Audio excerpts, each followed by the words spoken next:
Hi, I'm Jesse Kinch, and thank you for watching Music News.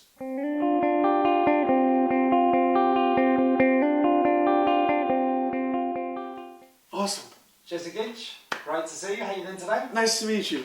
Nice to meet you Doing too. great, man. It's beautiful. Yeah, London. Played the London show last night. How did it go? It went fantastic. We were at Pizza Express Live in Holborn, and the show was just full of energy, and we had two really nice opening acts, Danny McMahon and Hannah Paris. So the whole night was just very special. Excellent. Do you know London well yourself? This is actually my first time in London. Ooh. Yeah, I've toured all over the United States, but finally got the chance to come over here and do a performance. I was actually in Manchester before this, Yes. doing the Blackthorn Music Festival, and then I came down, I drove down here to do the Pizza Express Live venue last night. So that was, yeah, it's great. I love London. It's amazing. Yeah. Well, you've arrived on almost the hottest day of the year, hottest day ever. Yes, very hot. But yeah, it's not always like this. It's Right. normally much colder and rainier. But yeah, lucky day. You brought the weather with you. But you know, when did your rock commission begin then? When did the what? Rock Commission? rock mission. Oh, mission, you said. That began when I was 6 years old, when I started playing guitar, and from there my parents introduced me to all the great music from their generation, the 60s rock and roll, the 70s rock and roll, and I actually started playing in local bars by the time I was 8 years old, just playing my guitar, and by the time I was 11 I started singing, and I discovered that I had a really powerful, passionate voice, and I started fronting my own band and playing the New York City club circuit. So throughout my teens I was doing that and honing my craft, getting lots of experience, getting out and playing with musicians that were older and more experienced. Yeah. And by the time I was 20, at 20 I got the opportunity to go on the U.S. television show Rising Star, which I ended up winning. Yeah. And I went through the whole show singing classic rock songs that I grew up on. Yeah, that's how it all began. And since the show, I've been touring all around the United States. I had my first album out last year, and now finally coming over across the pond. So It's all coming together. yeah, it's all coming together. And you know, I mean, so far, I mean, Rising Star, for example. How was that whole experience? Sounds like you took to it like a duck to water. It was a fantastic experience. I had gotten contacted by a casting director, and they had me drive to Boston to audition, and then they sent me to LA for the final audition, and then I got in the show, and they just told me, you know, we love you the way you are, and you can go on the show and sing whatever you want as long as the network can approve it. So I sang, I started off the show, I sang I Put a Spell on You by Screamin' Jay Hawkins, Whippin' Post by the Allman Brothers, Seven Nation Army by the White Stripes, and then I actually won the show singing Fortunate Son by Creedence Clearwater Revival and Love Rain on Me by The Who. So I was really able to you know, go on that show exactly who I was and sing songs that I love that were true to my heart and soul. And obviously, I kind of went on the show with a platform. I went on it trying to reinvigorate my generation with the music that I love and feel is the real artistry, the real songwriting, the real voices, you know. And I feel like I definitely accomplished that.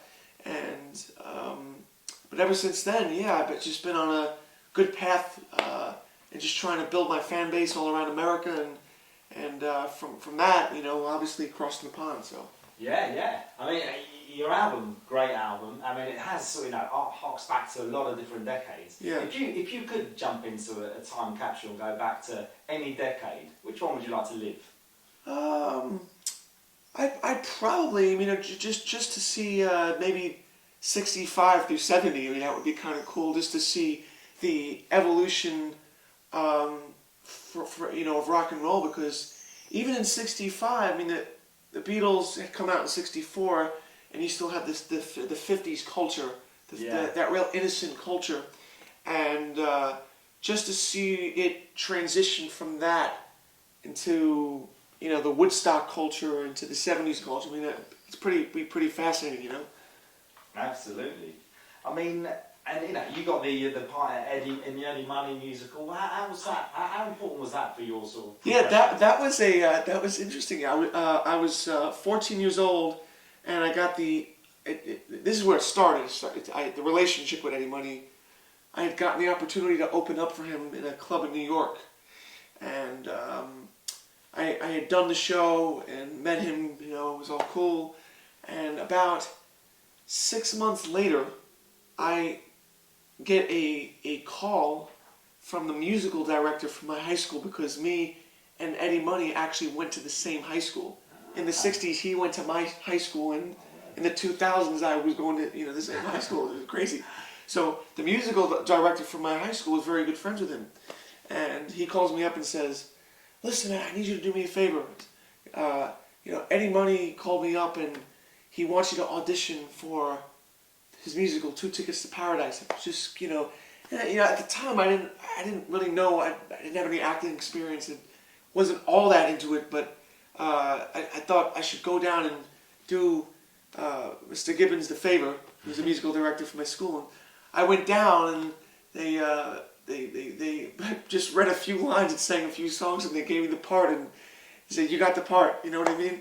And the funny story behind that is he had actually called the musical director for my school and said, "Who's that 18-year-old kid that opened up for me last year?" And the guy said, "Well, he was only 14." So he kind of thought I was older, but even though they were looking for somebody older, they gave me the part. And that was great, though. I sang 14 songs a night and had 80 pages of dialogue. Yeah. And no, it was an honor, though. An honor portraying his life and what he went through. And Ever thought of doing, something else theatrically based? yeah, theatrical, right? Yeah, I mean, I'm definitely open-minded to it. Definitely in the future. Yeah. I mean, musicals are exploding over here. Yeah, As they are over there, I'm sure.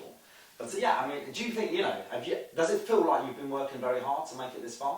Yes, I mean it's been a long road so far since I was. I'm just thinking back to when I was 14, playing in clubs in New York City, to the Money musical and the Rising Star show, and touring around the United States, and now finally, I mean it's been a long road so far, and there's a lot more to go. Yeah. I mean I'm willing to do the work because this is what I want to do, and this is what people expect of me. Yeah. Yep. And away from music, how do you relax? What do you like to get up to? Away from music, I mean, I guess I like to read. I do. I love to read, and I love to exercise outdoors, whether it's on the boardwalk, or the beach, or on a track. I love all that, and stuff like that. Anything recreational that's healthy.